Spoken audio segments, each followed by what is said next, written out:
नमस्कार, मी प्रतीक्षा. न्यूज मराठी 24/7च्या राजकीय आढावा या कार्यक्रमात आपल्या सर्वांचं स्वागत आहे. तर आजच्या या भागात आपण चर्चा करणार आहोत मनोज जरांगे यांचा निवडणुकीतून मागे हटण्याचं गुपित नेमकं काय होते याबद्दल. तर विधानसभा निवडणुकीसाठी मराठा समाजाचे नेते मनोज जरांगे यांनी आपलं पत्ते उघडले. आतापर्यंत नवीन आघाडी निर्माण करण्याचा प्रयत्न करणाऱ्या मनोज जरांगे यांनी उमेदवारी पाडण्याचा निर्णय काही दिवसांपूर्वी घेतला होता. त्यांच्या उमेदवार पाडण्याच्या यादीत 113 जण आहेत. ज्यांनी मराठा समाजास त्रास दिलाय, ज्यांनी मराठा समाजाच्या मुलांकडे पाहिले नाही, त्यांना मराठे पाडू शकतात असं मनोज जरांगे यांनी त्यावेळी म्हटलंय. मराठा समाज विधानसभा निवडणुकीत 113 जणांना पाडणारे ते 113 जण नेमके कोण आहेत त्यावर बोलताना मनोज जरांगे म्हणाले होते की आपण भाजपचे नाव घेतले नाहीये, आपण फक्त 113 जण पाडणार आहोत असं म्हटलंय. त्यांचे नाव घ्यायला ते काय देवदूत आहेत का? मी समाजाला सरळ सांगितलं आहे की कोणालाही पाडा आणि कोणालाही निवडून आणा. लोकसभेच्या निवडणुकीच्या वेळीही मराठा समाजाला सन्मान होता, आता विधानसभेलाही मराठा समाजाला सन्मान असणार आहे.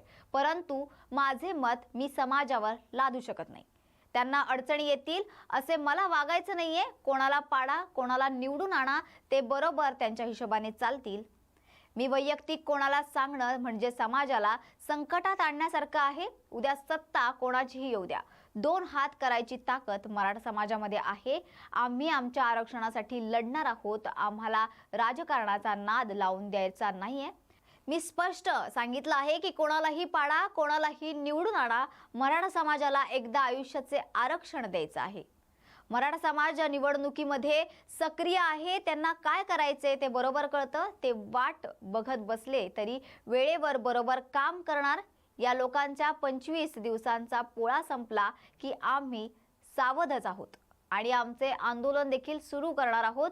आमच्यासाठी आरक्षण महत्त्वाचे आहे आणि 6 कोटी मराठ्यांना खेटणे सोपं नाहीये असं मनोज जरांगे यावेळी म्हटले. लागले आक्रोश करतात आरक्षणासाठी. त्यांचं काय? तुम्ही एखादा पद देताल, मी त्या गाडीत फिरत त्या पदासाठी हल्ला उभा नाही केला. माझ्या मराठ्यांच्या पोराच्या गाडीवरती लाल दिवा बसला पाहिजे आणि मग शेतातल्या बापाचा आनंद बघा कसा.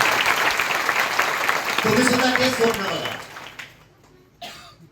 आयुष्याचा आनंद घ्यायचा शिका आणि आयुष्यात लेकरं मोठं करायचं शिका. एखादा मराठ्याचा बाप जर शेतात काम करीत असला, आई बाप आणि ते दोघं, त्याला गावातल्या लोकांनी येऊन सांगावं. आज पोरं अडचणीत आहेत. आरक्षण नसल्यामुळे आणि शेतीमालाला भाव नसल्यामुळे आमचेच लोक अडचणीत आहेत.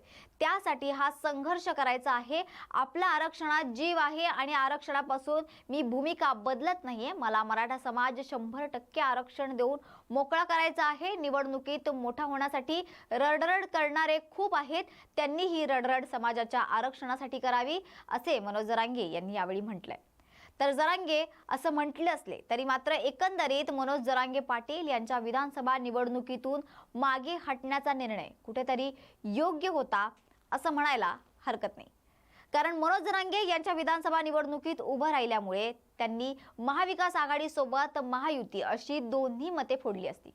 यापेक्षा जास्त काही होण्याची शक्यता दिसत नाही. तसंच मराठा आरक्षणाचा मुद्दा उचलल्याने त्यांना फार तर मराठा समाजाकडून मतं मिळतील. मात्र याचा फार मोठा फायदा जरांगेंना निवडणुकीत होईल याची शक्यता मात्र कमी आहे.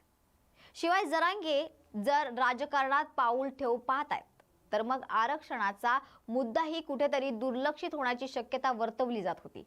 मात्र जरांगेंच्या या निर्णयाचा फायदा महाविकास आघाडी विशेषतः शरद पवारांच्या राष्ट्रवादीला होऊ शकतो. कारण एकतर मराठा समाजाचे काही प्रमाणात का होईना पण शरद पवार यांना समर्थन आहे एवढं मात्र नक्की.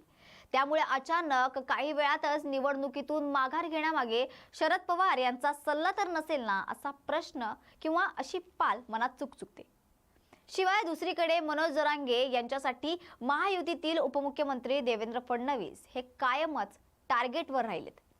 मुख्यमंत्री एकनाथ शिंदे किंवा उपमुख्यमंत्री अजित पवार यांच्याशी त्यांचे फार चांगले संबंध नसले तरी त्यांचे संबंध एकनाथ शिंदे आणि अजित पवारांशी फार वाईट तर नक्कीच नाहीत.